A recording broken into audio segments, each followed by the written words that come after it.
If you want to know why your feet go cold and stay cold after 60, stop looking at poor blood flow and stop blaming your heart. The answer is hiding inside the nerve fibers running down your legs, fibers that early undiagnosed blood sugar damage strips away long before any doctor's visit catches it. And that process can be slowed, addressed, and for many people, meaningfully turned back. My name is Mother Mary Beckford. Welcome, my child. Now I want you to feel the weight of what I am about to share. Your quality of life in the years ahead, whether you walk to your garden freely, whether you feel the ground beneath your feet, whether your mornings belong to you, it may hinge on what you learn in the next few minutes. Peripheral neuropathy from early blood sugar damage is one of the most common and most overlooked conditions in older adults, but it is not something you will find in a prescription pad. Doctors are rushed. Checkups run 12 minutes on a good day. The standard guidelines do not flag this connection until a formal diagnosis has already arrived, and by then, years of quiet nerve damage may be behind you. What the Bush grandmothers of Jamaica watched in the body long before any clinic confirmed it, that knowledge is what I want to give you today. My name is Mother Mary Beckford. For over 55 years, I have served my community through the old island tradition of bush medicine. A tradition passed down from my grandmother, a beloved midwife and healer in the hills above Port Antonio, and from her mother before her. My grandmother used to say, sitting on the back step with her herbs spread out in the evening light, that all sickness begins in the belly. Not in the feet, not in the eyes, in the belly. She meant the whole inner terrain, the gut, the root of the body's response to everything that moves through it. The researchers who now study inflammation and blood sugar and nerve health are arriving at the very same thread. The gut regulates the body's immune response. It governs inflammation throughout the entire system. It speaks directly to the condition of the peripheral nerves. My grandmother knew this long before any laboratory confirmed it. My grandmother did this healing work, her mother before her. The women who carried this knowledge through the Blue Mountains of Jamaica across 5 generations that I can name myself watched their older folks carry warmth in their feet well into their 70s and 80s when much of the rest of the world was losing it. The researchers now studying traditional plant medicine and blood sugar regulation are arriving at what the Blue Mountains already knew. The generations came first. The confirmation came later. Now there is one thing in this video that is going to surprise you. About 9 out of 10 of the folks I speak with get it completely wrong, and it is not the thing they expect. Each part of what I share builds on the last. So if you skip ahead, you will miss the piece that holds everything else together. Stay with me from beginning to end. The most important practice I have for you is waiting near the end of this video, and it is the one most people never reach. Before we go further, I want to hear from you. Leave a comment below and tell me your age and whether you have been noticing coldness, tingling, or numbness in your feet, especially in the morning or late at night. I read every single comment on this channel, every one, and the things you share are exactly what shape the videos I bring to you each week. In this video, I am going to show you the hidden process that turns cold feet into a warning your body is sending from deep inside the nerve tissue. I am going to show you the pattern most people over 60 repeat every day without realizing it is quietly feeding the condition they fear. I will walk you through the 3 forces in the body that most conversations about cold feet completely overlook. I will share the pairing the old healers called the warming work, the combination that addresses nerve terrain at its most fundamental level. And I will share the single most important recovery practice I have ever given someone walking through my door with cold feet and a blood sugar reading that concerned them. I have a small favor to ask before we continue. A good number of folks who watch these videos did not realize they were not yet subscribed. If this kind of knowledge matters to you, press subscribe now. It costs you nothing, and it helps this old healer reach more people who need it. You know the feeling. You are lying in bed and your feet will not warm up, no matter how many layers you pull over them. Or you are sitting after supper and your feet feel distant, cold, almost as if they belong to someone else. And the people around you say it is just getting older. It is just how circulation slows. But my daughter, that coldness is your body sending a very specific message worth listening to carefully. In all my years of watching people heal, I have learned that the body does not waste its language. When your feet go cold at 65, at 70, in a way they did not at 40, your nerves are speaking to you about the internal environment they are trying to survive in. That signal deserves more than a thicker pair of socks. The condition most conversations skip entirely is called peripheral neuropathy. In older adults, the primary driver is blood sugar, specifically the kind of slow, creeping elevation that builds over years before it reaches the threshold that earns a formal diagnosis. Here is what is happening inside the body. The scientific name for the damage is hyperglycemic neurodegeneration. When blood sugar stays even modestly elevated for months and years, it begins to coat the proteins lining the nerve fibers the way humidity rusts a metal pipe from the inside out. The myelin sheath, the protective insulation around every nerve, thins and weakens. Blood flow to the nerve reduces. The nerve begins to misfire, to go quiet, to lose its warmth signal altogether. And here is the aging-specific reality. After 60, the body's natural ability to regulate blood sugar declines by roughly 30 to 40% compared to younger years. The pancreas produces less insulin. The cells become less responsive to the insulin that is produced. Studies suggest pre-diabetic blood sugar levels affect up to 48% of adults over 65, my people. And the peripheral nerves begin showing signs of damage before any formal diagnosis is made. The cold feet arrive as the first whisper. My grandmother did not call this neuropathy. She called it the body going quiet before it cries out. And she knew the difference between a foot cold from weather and a foot cold from within. Now, I want to talk about the three forces that accelerate this nerve damage in older bodies. The forces most people never address because they are focused only on the blood sugar numbers themselves. The first force is chronic low-grade inflammation. Inflammation acts like static on a telephone line. The nerve signal is trying to travel, the inflammation interrupts it, weakens it, and over time degrades the tissue the nerve lives in. Researchers studying inflammatory markers in older adults have found that elevated C-reactive protein correlates strongly with accelerated nerve damage in people with elevated blood sugar. The old island tradition brewed bitter leaf tea and turmeric root for anyone whose joints ached and whose feet went cold. The body was burning from the inside, the healers said. The laboratories have since confirmed what that tradition observed. The second force is what I call the mineral drain. When blood sugar is elevated, the kidneys work harder, and in that process, the body loses magnesium at an accelerated rate. Magnesium is essential for nerve conduction. Without enough of it, the nerve cannot complete its signal cleanly. Many older folks walking around with cold feet are quietly depleted of the very mineral their nerve tissue needs most. The third force is the state of the gut terrain, and this is the one people miss most often. After the age of 60, the diversity of the gut's bacterial community can drop by 40% or more compared to what it was at 40. And here is what that means for your nerves. The gut does not just process your food, it produces and regulates the compounds that govern inflammation throughout the entire body, including in the peripheral nerves running into your feet. But probiotics alone cannot carry this work. They need prebiotic fiber to survive and multiply. And they need to produce what are called postbiotics, the finished compounds the bacteria make, the harvest of that process, the metabolites that tell the immune system to settle down and reduce the inflammatory signals that have been quietly damaging the nerve lining. Think of it as a garden. The seeds are the probiotics. The soil and water are the prebiotic fiber.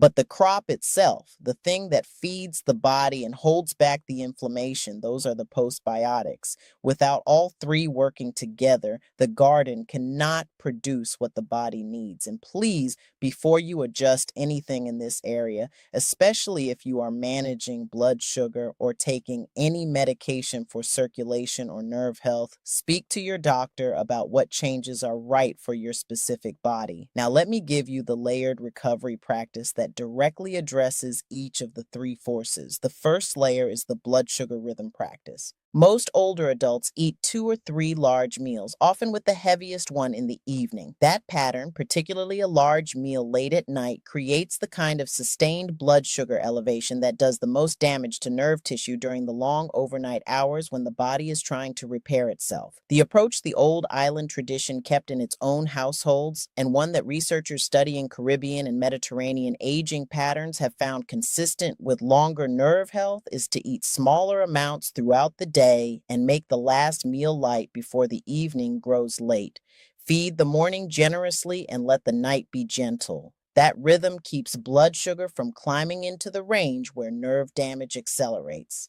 One of the folks who found her way to me was Barbara, 66 years old, a retired school secretary from Savannah, Georgia. She had been waking up every morning for nearly 2 years with feet so cold she had to hold them in her hands before she could stand. What was overlooked in her case was that her fasting blood sugar had been sitting in the pre-diabetic range for 3 years, and no one had connected that reading to her nerve symptoms. We worked together on her eating rhythm, her mineral support, and the teas from the tradition. By week 10, the morning coldness had reduced by roughly 60%. By month 3, she told me, "Mother Mary, I put my feet on the floor this morning and they felt like mine again."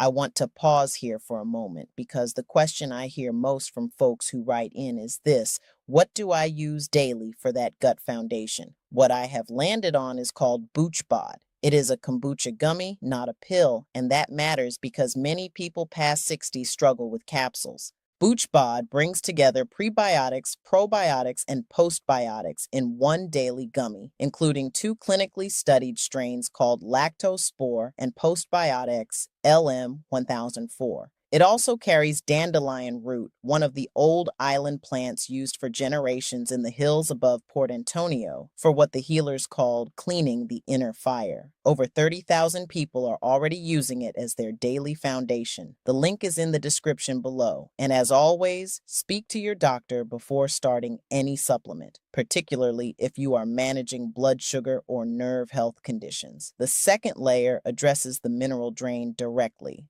Magnesium glycinate taken in the evening is among the most bioavailable forms for nerve tissue support. 200 to 300 milligrams before sleep, alongside a small amount of pumpkin seed, which the old women of the Blue Mountains kept in their kitchens as medicine, provides both the magnesium and the zinc that works alongside it for nerve conduction. And now I want to share the most important thing I have been holding until the end, my child. This is the master practice. This is the single thing I give to every person who comes to me with cold feet and a blood sugar reading that concerns them. It is the morning bitter tea practice, and the tradition behind it runs deep through the islands. The scientific name for what this practice supports is anti-inflammatory neuroprotection. The mechanism works through 2 pathways running at the same time. First, the bitter compounds in plants like soursop leaf and moringa, both of which grow in the gardens of the Blue Mountains and have been tended there across generations, activate what researchers have identified as AMP kinase, an enzyme that acts like a reset switch for blood sugar regulation inside the body's cells. When this enzyme is active, the cells become more responsive to insulin again. Blood sugar levels begin to stabilize. The coating elevated sugar leaves on the nerve protein begins to loosen its grip. Second, the polyphenols in these plants, specifically quercetin and camphorol, work to suppress the inflammatory signals that have been degrading the myelin sheath around the nerve fibers. Picture a cleaning crew arriving in the nerve tissue, sweeping out accumulated debris, patching the insulation, and restoring the current that carries sensation back to your feet. The aging angle matters more here than in almost any other practice I could give you.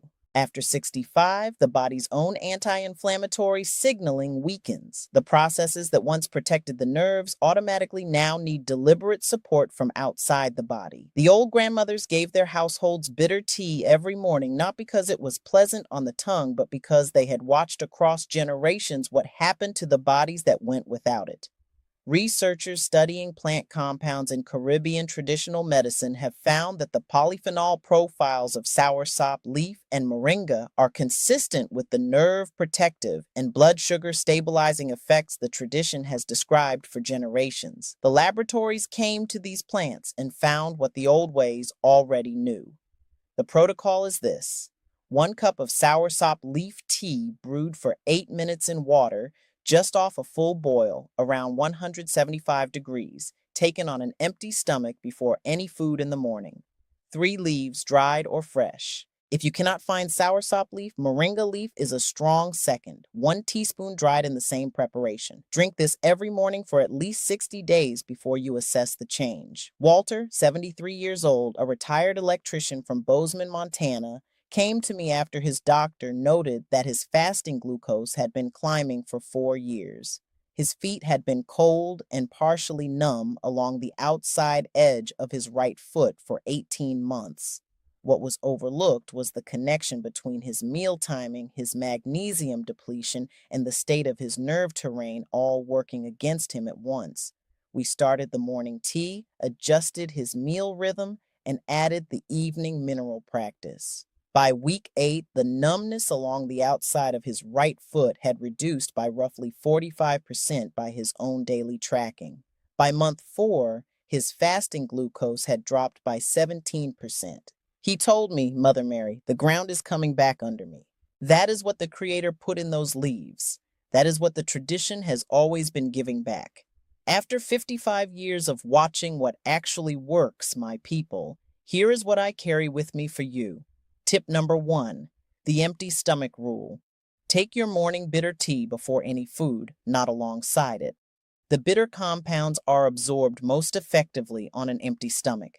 This is worth more than doubling the amount you use.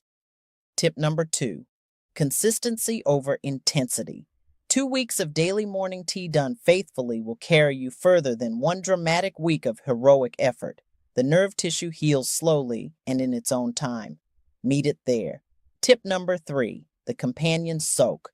Within 30 minutes of drinking your morning tea, do a 5-minute warm foot soak with 1 tablespoon of sea salt and a 1/4 teaspoon of turmeric dissolved in the water.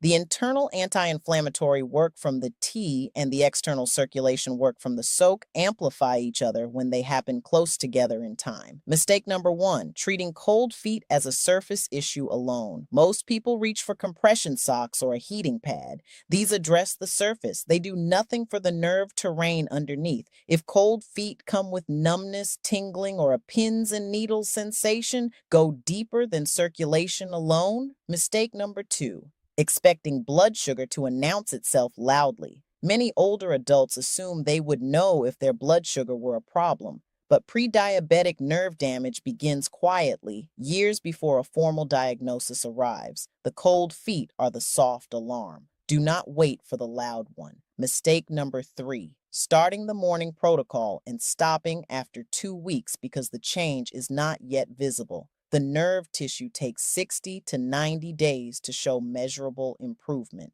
The Creator gave us bodies designed to heal, but they heal on their own schedule. Stay with the practice. My child, let me speak to you plainly before we close today. Your feet carry you to the people you love. They carry you to your grandchildren on a Saturday morning. They carry you to the garden, to the kitchen, to the chair where you sit and watch the day come through the window. When you protect your nerve health, you are protecting all of that. You are protecting the mornings ahead of you. I have watched people at 72, at 78, at 81 begin to reclaim sensation and warmth in parts of their body they had accepted as gone. It is never too late. The body at 80 still carries the Creator's design inside it. The cells still respond. The nerve tissue still has the capacity to improve when the environment around it changes. You are the driver of this body. You always have been. Let me lock this in for you. Number 1. Cold feet after 60 are often the first signal of peripheral nerve damage from blood sugar quietly elevated for years before any formal diagnosis. Number 2.